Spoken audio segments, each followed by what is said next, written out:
கமருதீனை எழுப்பி கேட்குறாரு. கேட்டு இந்த மாதிரி எப்படி நீ இந்த வாரம் இவங்கெல்லாம் இவ்வளோ நேரம் நான் சொன்னதெல்லாம் இவங்களுக்கு புரிஞ்சுதா அப்படின்னு சொல்லிட்டு கேட்குறாரு. கமருதீன் அப்படின்னு சொல்லும்போதே கிளியராக இப்போ அவர் எக்ஸ்பிளைன் பண்ணுவாருன்னு சொல்லும்போதே கமருதீனுக்கு சரியாக கோர்வையாக பேச தெரியாதுங்கிறது எல்லாருக்கும் தெரியும். அப்போவே பயங்கரமாக எல்லோரும் சிரிக்கிறாங்க, கிளாப் பண்ணுறாங்க.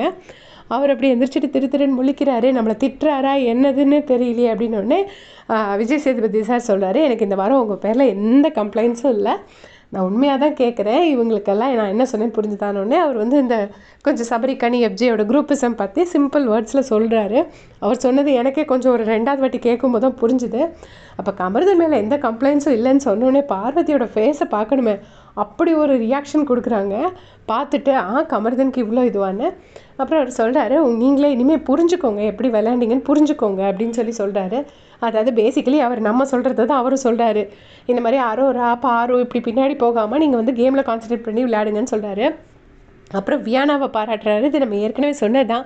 வியானா நீங்கள் வந்து இந்த அவங்க ஏன் இப்படி ரொம்ப குழந்த மாதிரி ஒரு ஃபேஸ் வைக்கிறாங்கன்னு தான் நமக்கு தெரிய மாட்டேங்குது. ஜஸ்ட் அவங்க ஏஜோட ஃபேஸ் காமிச்சாலே அதுவே நல்லா தான் இருக்குது, நல்லா அழகாக தான் இருக்காங்க. எதுக்காக இப்படி ரொம்ப ஒரு மாதிரி சைல்டிஷாக பிஹேவ் பண்ணுறாங்கன்னு தெரியல. அதை மட்டும் கொஞ்சம் அவாய்ட் பண்ணிக்கிட்டால் நல்லாயிருக்கும் நான் நினைக்கிறேன் வியானாக்கு. ஸோ அதை அப்படி பண்ணுறாங்க. பண்ணிவிட்டு கமருதீன் கிட்ட என்ன ப்ராப்ளம்னோடனே நல்லா விளையாடுறாரு சார், அவர் வந்து கொஞ்சம் ஒரு சில விஷயங்களை மாற்றிக்கிட்டாருன்னா ஃபைனல்ஸ் வரைக்கும் வருவார் அப்படின்னு சொல்கிறாங்க. ஸோ கரெக்டாக 2 பாயிண்டில் சொல்லிட்டீங்க அப்படின்னு சொல்லிட்டு விஜய் சேதுபதி சார் பாராட்டுறாரு. அப்புறம் இந்த யாரெல்லாம் அந்த பையன் டாஸ்க்கை வந்து நல்லா விளையாண்டிங்க, சரி யாரெல்லாம் உண்மையாக விளையாடலன்னு நினைக்கிறீங்கன்னொடனே நான் மட்டும்தான் சார் கரெக்டாக விளையாண்டேன் அப்படின்னு சொல்கிறாங்க.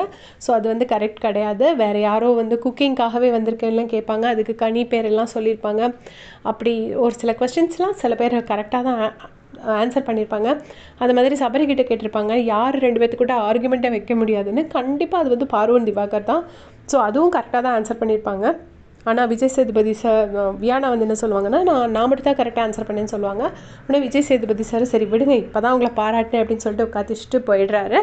ஸோ நல்லா இருந்துச்சு இன்றைக்கி எபிசோட் ஃபுல்லாகவே. ஒன்றும் எல்லா ஃபேன்ஸுக்கும் ஒரு இது கிடைச்ச மாதிரி தான், ஒரு கிஃப்ட் கிடைச்ச மாதிரி தான். நமக்கு யாரை பிடிக்கலைனாலும் அவங்களுக்கு ஒரு திட்டு இருந்துச்சு.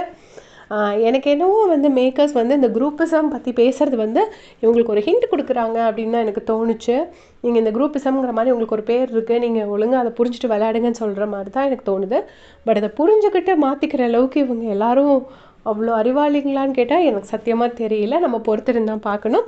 உங்களுடைய கமெண்ட் சொல்லுங்கள்.